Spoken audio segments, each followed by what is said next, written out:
Okay. Well, first, thank you everyone for joining. We appreciate the interest in Blast Point, and really, we're going to spend the time today going through the credit union scorecard that we created and some of the thought leadership that we are looking to bring to all of you to ensure that it adds value and helps you, understand and align to growth opportunities and also identify areas of risk in relation to not just how your credit union is performing, but then how that relates to your peer group, the industry as a whole. And we'll walk through a little bit around how you can slice and dice the data. I'd also be curious to learn, throughout this process. This is kind of our first iteration of the CU scorecard, and we are going to continue to enhance the offering. And we've gotten some great feedback on kind of the next version of this and some additional functionality that would be highly valuable across the space. And so we would continue to welcome any and all feedback as we continue to enhance what's included in the scorecard so that it's valuable for each and every one of you. So, with no further ado, just a little bit around what we'll walk through today. At a high level, I'll walk you through what the CU scorecard is, the use cases and things that credit unions are leveraging the insights for. A little bit around just the benchmarking piece of this. In our experience, what we've seen is a lot of credit unions understand how they're performing, but then being able to slice and dice that around how you're performing against your peers, what's happening inside your state or within the industry as a whole. And when we say peers, peers that might be in a similar asset size to you, so you can kind of slice and dice. Hard to compare yourself with maybe a $10 billion credit union if you're a $500 million credit union. So kind of getting a feel for what's happening across those different areas inside those different tiers of credit unions. And then identify a little bit around just the areas of opportunity and then where the areas of risk are so that you can start to put strategies together around mitigating some of that risk. And then the last use case is really around, how do you leverage some of this information to continue to inform the board and drive your strategy for the coming year and the years ahead. And so that's a lot of the focus area today. To get access to the CU scorecard, you can scan the QR code here. And then you can get in and you can type in your credit union, start to slice and dice information. And again, we'll walk you through how we do that. You can get access to some of the white papers of other folks that have worked with BlastPoint and some of the things they've been able to achieve around just new member acquisition, deposit growth. You think about growing loans or lifetime value, things along those lines, that will be included in there as well. And I guess by way of introduction, my name is David Grasswick. I oversee the sales organization here at BlastPoint, and it's an honor to be with each of you today and share a little bit around some of the things that we're doing, and specifically around the CU scorecard. But maybe before we get into the CU scorecard, maybe overarching just a little background on BlastPoint in a 2-minute infomercial for kind of who we are, why we exist, some of the things that are unique to BlastPoint, and then some of the benefits that a lot of credit unions that we work with have been able to achieve. And then we'll dive in and do a walkthrough of the CU scorecard. But taking a step back, we've been around. We just entered year 8 of our journey as an organization. We were born out of the AI and machine learning lab at Carnegie Mellon, which is one of the elite AI institutions globally. And we really started out as a school project that ended up winning a bunch of awards, specifically around helping utilities and engaging with their clients around energy efficiency programs, budget billing, all the different programs within utilities. And so That was kind of the core business for BlastPoint in the early days. And so when you look at that map of the United States there and that 25%, that's where the big differentiation between BlastPoint and anybody else in relation to credit unions in the financial services space lies. And so laying the groundwork there a little more, because we're working with so many of these different utility customers and they've got millions of customers across the country, we actually are able to take that proprietary set of data and start to marry that with the data that organizations like yourselves have on your members. And then we also marry that with open source information that's publicly available, very dense, hard to navigate through. But there's gold nuggets in that information if you can go get to it. But it's labor intensive to go do it. And then we also have relationships with third party providers. You think of the TransUnions, the Data Axles, et cetera. And so when you start to think about marrying your member information together with that open source data, together with the third party data, and then really the secret sauce of BlastPoint that nobody else in the market can do is then taking those millions and millions of data points that are at the top of the economic ladder that provide very rich insights and identify patterns across buying behavior. And we build AI and machine learning models around all of that, personalized to your specific credit union. And that's how we're able to drive incremental impact as it relates to member acquisition and growing deposits, being able to identify the next best product. And it's not enough to just say this might be the next best product, but how should we engage that particular audience? Just because somebody's in the market for a checking account, they could be three different personas. And so they may need to be engaged in three different channels, one with Facebook, another one with direct mail, another one in a different way, and the messaging may need to be different. And so we identify what those audiences look like. We are able to predict who has the highest propensity to actually adopt a particular product or solution and possibly become a member. And so that's really at the core of what BlastPoint does. And so the CUScorecard was kind of born out of that, because a lot of the things that we do for a lot of our customers are anchored in how they're performing financially in the areas of opportunity there, around membership growth, deposit growth, and so forth. So we'll get into that in a bit more detail.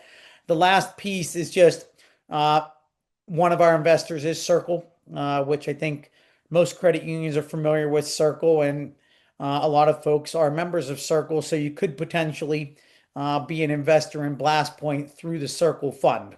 So with that said, let me kind of dive into the CUScorecard here in a little more detail, but high level. The scorecard is built off of NCUA data. It's the call report data, so it will be updated on a quarterly basis. So the Q4 numbers aren't quite out yet. Some of them are in there, some of them aren't. For us to do a comprehensive roll-up of that, we have to wait till all of them are updated. So you'll probably see the latest and greatest around the first or second week of March. It includes all of the credit unions out there, so around 4,800 credit unions. And it's just taking all of that information and starting to roll it up into insights and analysis around, like we talked about, peer performance, how you're performing against the industry as a whole, what's happening on the national level, and you could dovetail that and slice and dice that any way you'd like. So with that said, let me jump into the scorecard here. And so this is what you're looking at here is the home page. And so this has a number of featured leaderboards, and they will constantly shift, and you can slice and dice these leaderboards any way you'd like to see them. And I can walk you through that in a second. But maybe for starters, if you're new to the scorecard, maybe start with the guide, gives you a little background as to everything that's available to you across these various tabs. And then I'll walk you through how you can slice and dice this information. But you can see, based on what I mentioned before, this was built for leaders of credit unions to help arm and inform you and your boards to make strategic decisions around areas of opportunity, growth opportunities, areas of risk, etc. And so you can start to see these will be updated quarterly. It's aligned to 50 key financial metrics.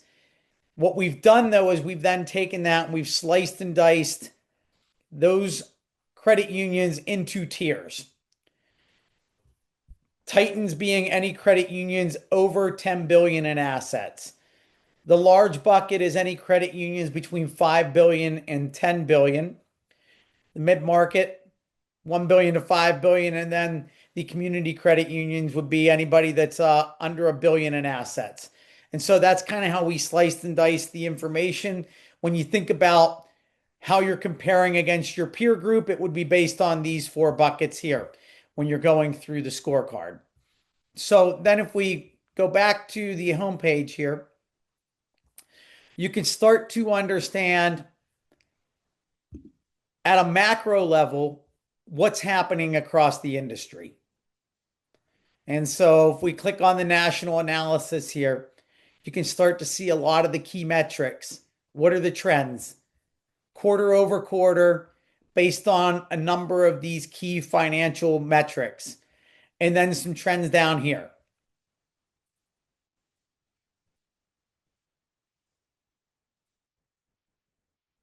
And so that's all encompassing of all credit unions. If you decided you wanted to slice and dice that and get a feel for how is our credit union performing versus somebody in our tier around any of these financial metrics, you can go back to the analysis here. And instead of the national report, you can start to sort by each one of these buckets, or you can slice and dice by the state that you're located in, or if you serve multiple states, you could do that. So if you clicked at the mid-market credit union level, how they're performing might be slightly different than from a national perspective, credit unions that might be larger or might be smaller. And so you can start to see what are the trends as it relates to member growth. I think if you're looking here, the member growth and member engagement seems to be a little higher than it was nationally.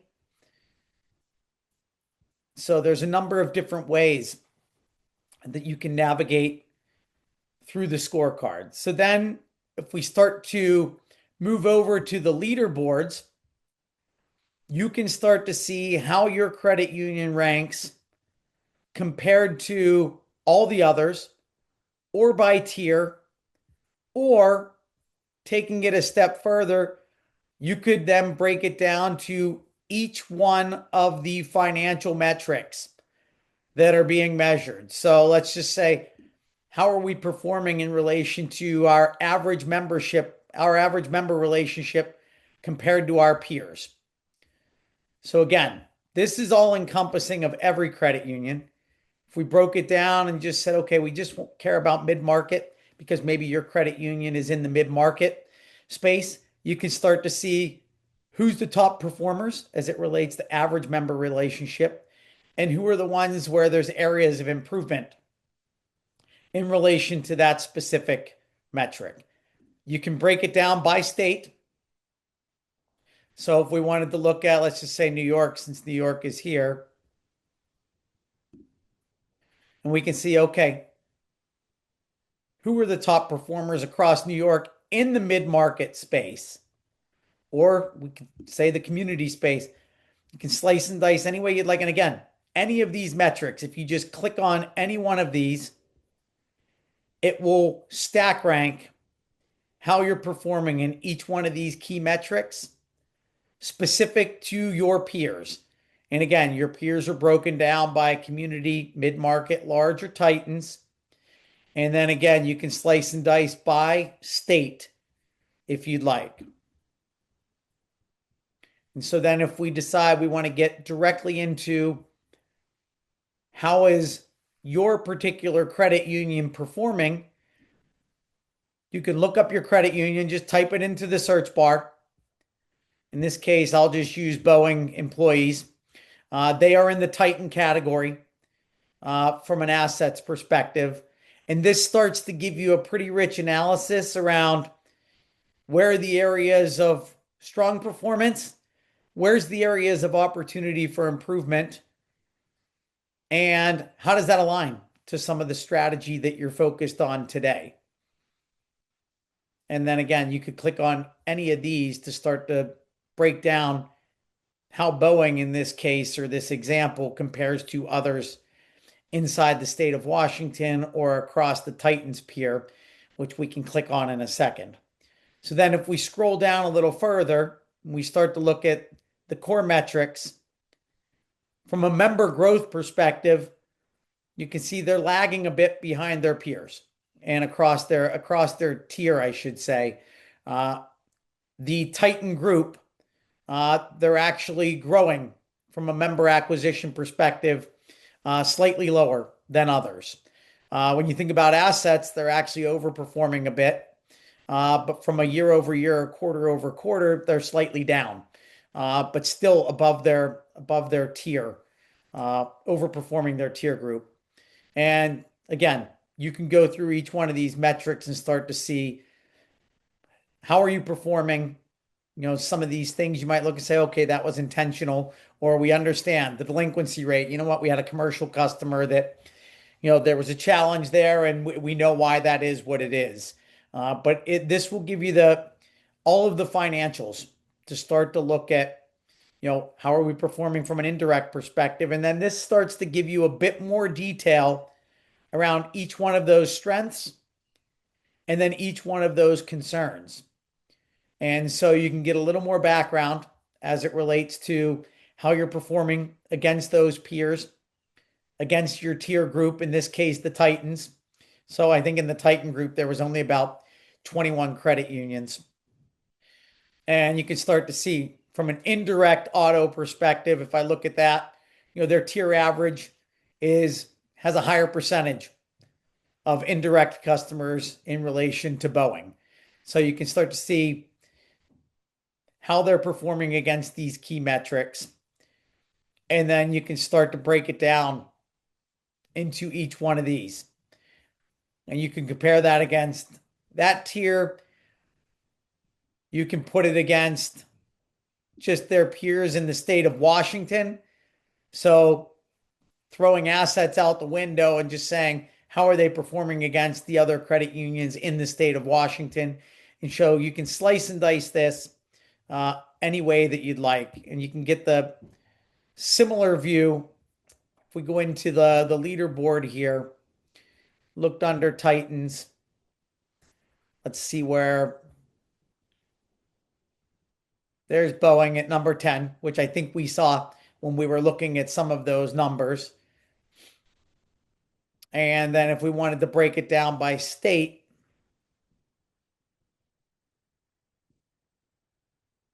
you can see they're the only Titan in the state, like we mentioned. But if we cleared out Titans, now you can start to see this is everybody in the state of Washington across each one of these buckets. So you can see how you're performing against all of the other credit unions in your state. And again, if you want to explore by the dimensions, you can slice and dice by any of these financial metrics to understand, hey, these are focus areas for the board, or these are strategic initiatives for our credit union. How are we performing against our peers? How are we performing against the others in our state? What do we need to do to compete or acquire new members or grow more deposits or drive our loan to share ratio higher? Whatever metrics are most important to you as a credit union. And so there's a number of other pieces that you can do within the platform here. Again, different ways to slice and dice based on each of the states and the states that you support. And to access this, really, you just need to click on that QR code, put your email address in. There is no cost to leverage this, and we are going to continue to enhance this.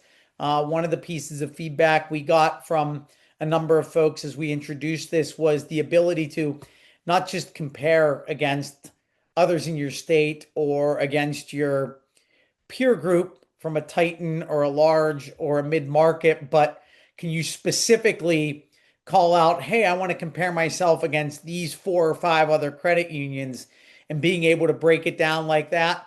That is in the roadmap as an offering that will be coming in soon, short order. So I'm going to pause there, and Yumi, let me turn it around and see if there's questions, comments, thoughts. Certainly would welcome any and all feedback, and happy to walk through or dive into anything in more detail.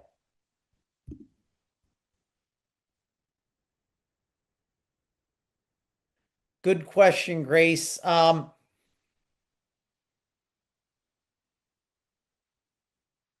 So you put your work email in and it wasn't allowing, your internal firewall was kind of blocking it, it sounds like.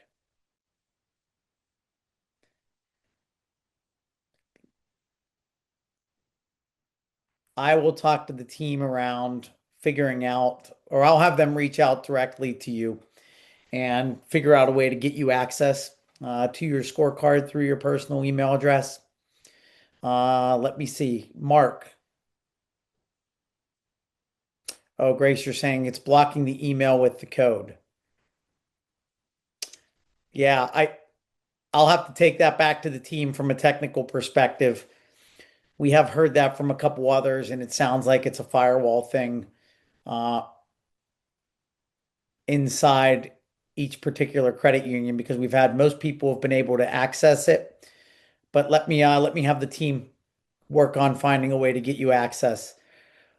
Mark, let me see. What is the main difference you see in this service and Callahan's return of member analysis?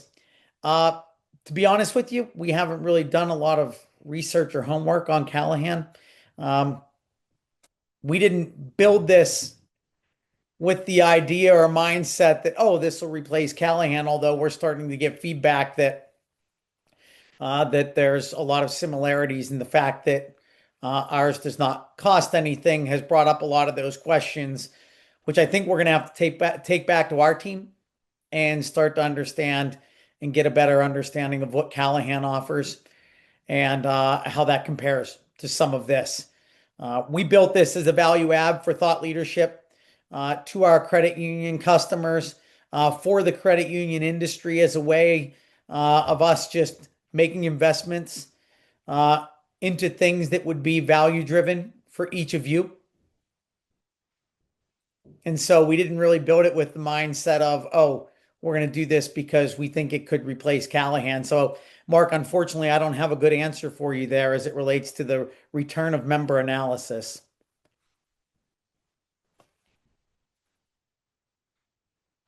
Anybody on here have any thoughts around that based on what you've seen here and how you use Callahan?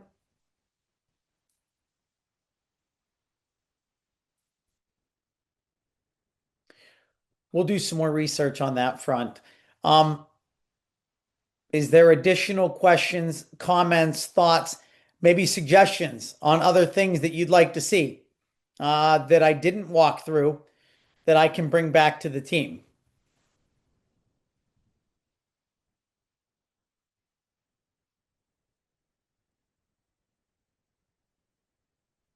And I guess maybe for the broader group, before we wrap, uh, if you can just put in the chat, do you feel like this is something of value for yourselves, for your leadership team, informative things that are useful to help inform strategy? All right. Thank you, Sherry. Appreciate that. Well, if anybody else has any challenges accessing the scorecard, please don't hesitate to reach out. Our contact information, I think our contact information was shared, but if it wasn't, send us a note. Again, here is the QR code to access the scorecard. We will make sure that the folks that couldn't get access will find ways to get you access. And hopefully you found value in it. By all means, if you'd like to schedule some time to kind of walk through it, we often do that and spend 15, 20 minutes walking through and aligning on some of the insights that our team was able to derive and areas of opportunity. So if there's interest and appetite in that, by all means, do that. Otherwise, we appreciate you taking some time today, learning a little more around just the CU scorecard, and we will continue to iterate on this to make it even more valuable. And I think the next update of the CU scorecard, as mentioned, should be the first or second week of March that will have the Q4 data in there as soon as it's updated for all 4,800 credit unions. If there's no other questions,